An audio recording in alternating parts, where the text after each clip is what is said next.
रात के ठीक 12 बजे एक माँ अपने बेटे को कॉल करती है।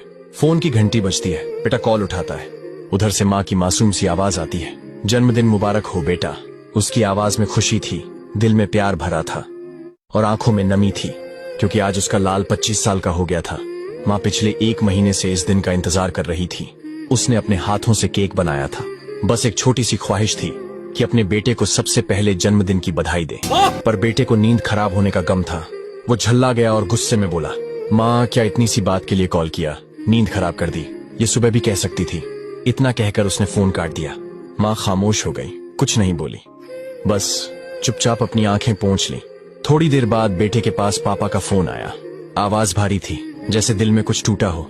उन्होंने कहा, बेटा मैंने इसलिए फोन किया है क्योंकि तेरी माँ पागल है। हाँ सच में पागल है। पिछले 1 महीने से हर रोज मुझे तेरे जन्मदिन की याद दिला रही थी। आज सुबह से कुछ खाया नहीं है, तेरे लिए खुद केक बनाया और जिद पकड़ ली कि जब तक तुझे विश नहीं करेगी तब तक खाना नहीं खाएगी। अब तू ही बता बेटा, इसे पागलपन नहीं कहेंगे तो क्या कहेंगे? फिर पापा कुछ देर चुप रहे और धीरे से बोले, बेटा तेरी माँ तो 25 साल पहले ही पागल हो गई थी।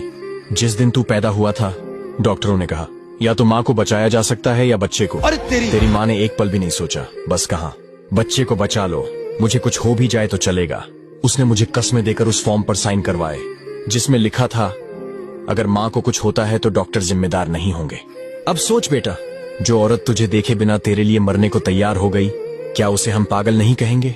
वो आज भी तुझसे उतना ही प्यार करती है जितना उस दिन किया था, पर तूने उसे झिड़क दिया बस एक कॉल के लिए, एक जन्मदिन की मुबारकबाद के लिए। इतना कहकर पापा ने फोन रख दिया। बेटा कुछ पल तक खामोश बैठा रहा, फिर उसकी आंखों से आंसू गिरने लगे। उसे एहसास हुआ कि वो जो कर रहा था वो सिर्फ गलती नहीं थी, वो एक गुनाह था। उसने कांपते हाथों से माँ बाप को कॉल किया। फोन उठते ही वो फूट फूट कर रो पड़ा। माँ भी कुछ नहीं बोली, सिर्फ इतना कहा, खुश रहो बेटा। बेटे ने रोते रोते माफी मांगी और वादा किया कि अब कभी माँ बाप को दुख नहीं देगा, हमेशा उनकी कदर करेगा। अगर ये छोटी सी कहानी आपके दिल तक पहुंची है और आपके अंदर कहीं माँ बाप की याद जगा गई है तो आज ही उनसे लिपट जाओ, या कम से कम एक फोन करके कह दो आप मेरी दुनिया हो। और इस कहानी को शेयर जरूर करें ताकि और लोग भी माँ बाप की कदर करना सीखें। ऐसी ही दिल छूने वाली कहानियां सुनने के लिए हमारे फेसबुक पेज आइड को जरूर फॉलो करें, क्योंकि यहाँ सिर्फ कहानियां नहीं सुनाई जाती, यहाँ हर रिश्ते की कदर दिल से की जाती है। आइडल्स कॉमेडी एक ऐसा मंच जो टूटते रिश्तों को फिर से जोड़ता है, जहाँ कहानियां नहीं जिंदगी बोली जाती है। बहुत बड़ी बात बोल दी आपने।